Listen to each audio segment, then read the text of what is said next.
cuáles son las cualidades de los intrusos, ¿no? Entonces, tenemos cualidades que son egoístas, son materialistas, son vanidosos, despreciativos, vituperiosos, desagradecido, irreverente, insensible, resentido, difamador, indisciplinado, malicioso, cínico, traicionero, impulsivo, engreído, autoindulgente e hipócrita. Y estos intrusos pueden ser simples pensamientos que llegan a tu vida, o sea, realmente, y tú dejas que entren, pues. Entonces son intrusos de ese tipo, ¿no? Hay otros intrusos como de hábitos ideológicos, que eran más bien los que pasaban en el pasaje de Timoteo, que eran intrusos ideológicos, ¿no? Venían con ideas erróneas. Intrusos de comportamiento también, y los intrusos de actitudes que ya lo mencionaste. Ok, interesante.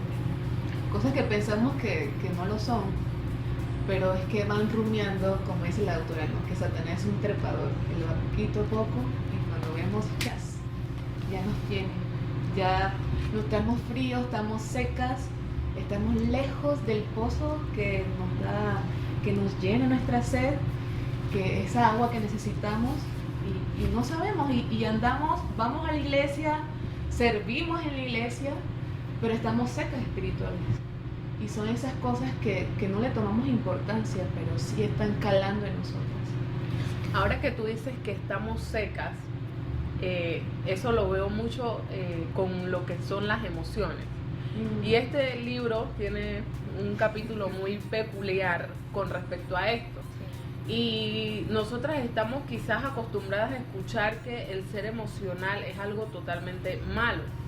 Pero la realidad es que quien creó esas emociones en nosotras fue Dios. Entonces me pregunto, ¿es Dios malo o tuvo alguna equivocación al poner estas emociones en nosotras? Definitivamente que la respuesta es no. El problema es cuando dejamos que esas emociones controlen nuestras vidas a tal punto de que nos llevan a hacer lo contrario a lo que Dios desea para nuestras vidas. Y allí es donde llegamos a lo que dijo Sandra, nos sentimos espiritualmente secas. Pero es que estamos totalmente controladas y dominadas por emociones que realmente no deberíamos de estar atrapadas. Este libro habla algo muy confrontador, que dice que las emociones que tú puedas estar sintiendo, tú estés atento, porque puede estar mostrando la condición de tu vida espiritual. No sé, Saraí, si quieres agregar algo más sobre ese tema, porque a mí me impactó demasiado cuando yo vi eso y dije, qué terror saber ahora que las emociones que yo estoy sintiendo están diciendo cómo está mi vida espiritual. Y esto me dio terror. Pero creo que todos hemos luchado con emociones, y más con esta pandemia. Hemos luchado con cosas horribles que han puesto a relucir verdaderamente qué es lo que hay en nuestros corazones. Ahora bien, quizás cada una, lo que nos estás escuchando, estás luchando con un pensamiento, una emoción, pero ¿cómo yo puedo contrarrestar esto? Teniendo la verdad. Bueno, hay varios consejos que yo recuerdo que estaban casi al final del capítulo y que son muy prácticos y muy útiles. Y eran varios, pero los que más recuerdo y más me impactaron que ella dijo, uno de esos es examínate, porque a veces tenemos como que tomarnos ese tiempo de ir delante del Señor y preguntarle, Señor, ¿qué es esto que estoy sintiendo?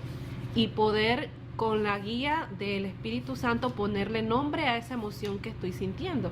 O sea, esto que estoy sintiendo es enojo, es ira, es envidia, es falta de fe, es angustia, no sé, entonces, orgullo, exacto. Entonces poder ser sinceras con Dios y honestas, porque a veces, no sé si a ustedes les pasa, pero yo hasta a veces quiero como que esconderle a Dios lo que realmente siento, como que si Dios no lo supiera, o sea, pero poder ir al Señor y decirle, Señor, de verdad siento envidia porque esta persona tiene esto que yo no tengo. Sí, pero eso muy bien. Sí, y ser sinceras con Dios, y ya Dios lo sabe, y aparte Dios puede con todo la verdad de lo que nosotros somos, y ya Dios lo sabe y Dios nos ama. Entonces esa es una de las cosas, una de las primeras cosas, examinarnos, pero había otros consejos también.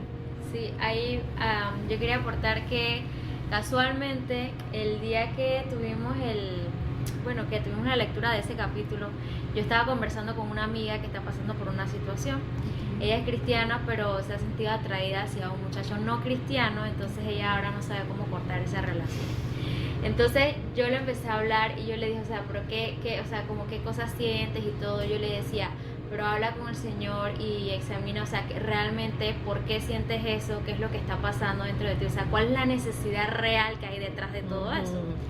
Ella me decía, Saray, pero es que no sé cómo saber eso. Me decía, ¿cómo tú sabes eso? Y eso me lleva pues a un testimonio que casualmente yo compartí en su momento, y yo le explicaba a ella de que cuando yo pasé por esa situación en la que yo también me sentía atraída por una persona y yo estoy casada, o sea, me sentía atraída, aquí siendo muy honesta, fue simplemente un involucramiento emocional, pero igual fue como un pecado y eso pues nos lleva a los otros hábitos que ahí vemos en el libro. Pero cuando yo fui delante del Señor y realmente Él me mostró cuál era mi necesidad, o sea, todo lo que yo sentía, esas emociones eran indicadores de que algo estaba mal. Y lo que yo descubrí era que yo me sentía sola en ese momento. Me sentía sola, entonces yo tenía poco tiempo de haberme casado y esta es una época muy importante de cuando uno recién se casa, porque tus amigas como que se alejan, porque no saben cómo lidiar con esta nueva etapa de tu vida, entonces te sientes sola, entonces viene esta otra persona que aparentemente está supliendo esa necesidad, ¿no? Entonces yo eso fue lo que le dije a mi amiga y ella se dio cuenta de que exactamente ella se sentía sola, pues, o sea, que realmente lo que le estaba pasando era que se sentía sola. Entonces creo que esa parte de examinarse, ¿no? Si no sabes realmente qué es lo que sientes, qué es lo que tienes, o sea, que el Señor te examina, así como David oraba en los Salmos, examíname, oh Dios, o sea, muéstrame mis caminos, muéstrame si hay alguna perversidad en mí, o sea, qué es lo que hay dentro de mí, ¿no? Porque uno mismo no se conoce. Hay otro pasaje también que dice que ¿quién conocerá el corazón del hombre, no? O sea, es el Señor que conoce nuestro corazón. Total. Habían otros 2 consejitos más dentro de lo que dijo Karen y Saray, de examínate, y luego Saray dijo que las emociones sean un indicador. El tercero sería aconséjate sabiamente. Eso es importante, que nosotras podamos aconsejarnos sabiamente. Y por último, determina en su corazón hacer lo correcto aun cuando no tengas deseo de hacerlo. Es un tremendo consejo. Nuestra carne, nuestra naturaleza pecaminosa, desde Adán y Eva y todo para acá, como hemos sido concebidos en pecado, la naturaleza es correr hacia el pecado. Y como Pablo decía, que lo que él quería hacer no hacía, sino lo que no quería hacer. Entonces definitivamente que el pecado tiene una atracción en nosotras, pero nosotras debemos ser intencionales en llenarnos de Dios, para que al momento que tengamos las situaciones, nuestra mente llena de Dios pueda entonces reaccionar conforme a Dios y no conforme a las pasiones y lo que Dios pues no le agrada. Y ahora que tú mencionaste eso, me recuerda el cómo termina ese capítulo sobre una historia de la Odisea de Homero, que dice que pues en esta historia había una isla donde se encontraban unas sirenas, y con el canto de las sirenas pues los marinos eran atraídos, y por esa razón pues morían y demás, ¿no? Entonces uno de estos grandes marinos pasó por allí y decidió como que de todas maneras quería escuchar el canto de estas sirenas porque se sentía, quería saber, ¿no? Así que lo que hicieron fue que todos los demás tripulantes del barco se taparon los oídos, pero él pidió que lo amarraran al mástil del barco, y tuvo que luchar fuertemente porque la atracción era muy grande, pero o sea, fue como algún tipo de autoflagelación, pues porque él mismo se tuvo que amarrar para poder pasar por este lugar. Pero luego vino otro que decidió pasar, y lo que hizo fue que le pidió a un gran violinista de su época para que fuera tocando una melodía mientras ellos iban pasando allí. Ellos se sintieron más atraídos hacia el violín, hacia la melodía, que ni siquiera se dieron cuenta del canto de las sirenas. Entonces la autora hacía como esta similitud de que cuando tú escuchas más la voz de Dios, o sea, y tú te apasionas más por Dios, o sea, tu pasión es mayor hacia Dios, que realmente puedes de esa manera resistir como a las tentaciones y a las atracciones del mundo, ¿no? Y eso me recuerda también una frase que en algún momento escuché, que las emociones, hablando de las emociones, pertenecen al mundo de las pasiones.